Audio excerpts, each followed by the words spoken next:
नमस्कार मंडळी, आज मी तुमच्यासाठी हरभऱ्याच्या डाळीची पुरणपोळीची रेसिपी घेऊन आली आहे। चला तर मग रेसिपीला सुरुवात करूया। त्यासाठी डाळीला स्वच्छ धुवून घ्यायचं। 1 ग्लास डाळ घेतली आहे, त्यानंतर शिजवून घ्यायची।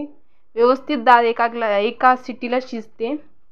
शिजली का नाही त्यासाठी दाबून पाहायचं। तुमची जर शिजली नसेल तर तुम्ही पुन्हा जरासं शिजवायला ठेवू शकता।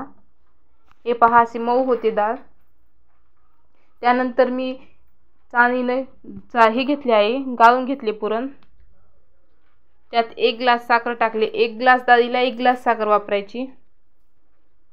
शिजवून घ्यायचं। पातळ होतं, थोडंसं फॅन खाली ठेवलं ना घट होतं आपलं पुरण।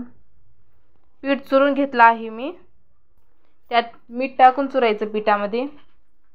व्यवस्थित मऊ करून घ्यायचं। अशा प्रकारे आपण पोळी करायला लाटायला घेऊया। तुम्हाला ही पुरणपोळीची रेसिपी कशी वाटली नक्की कळवा। उंडा व्यवस्थित भरायचा, बाहेर पुरण येऊ द्यायचं नाही। तोंड व्यवस्थित बंद करायचं। त्यानंतर हे पहा, लाटायला घ्यायचं। आपलं पुरण थोडंसं पण बाहेर निघालं नाही। लाटताना व्यवस्थित लाटायचं। तवा गरम ठेवला होता, त्यावर थोडंसं तेल टाकायचं। त्यानंतर आपण लाटलेली पोळी टाकायची। हे पहा, आपली पुरणपोळी तयार आहे। तुम्हाला कशी वाटली? टम्म फुगते।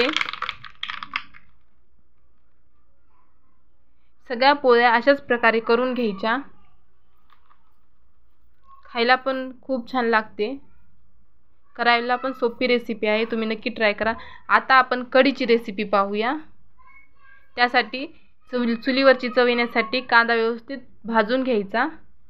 त्यानंतर त्याचं टर्पल काढून टाकायचं। त्यात लसूण आणि कांदा टाकून व्यवस्थित कुटून घ्यायचं। कांदा भाजून घेतल्याने खूप छान चव लागते, चुलीवरची चव येते।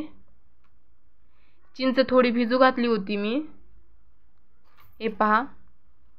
त्यानंतर आपण कढीला फोडणी देऊया।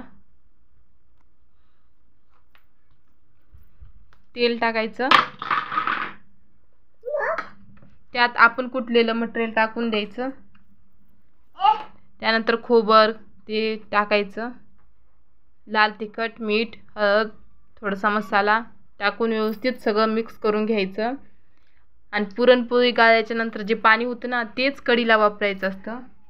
पुरणपोळी सोबतच खाली जाते ही कढी। व्हिडिओ आवडला तर लाईक, सबस्क्राईब करायला विसरू नका। हा प्या, एन्जॉय करा।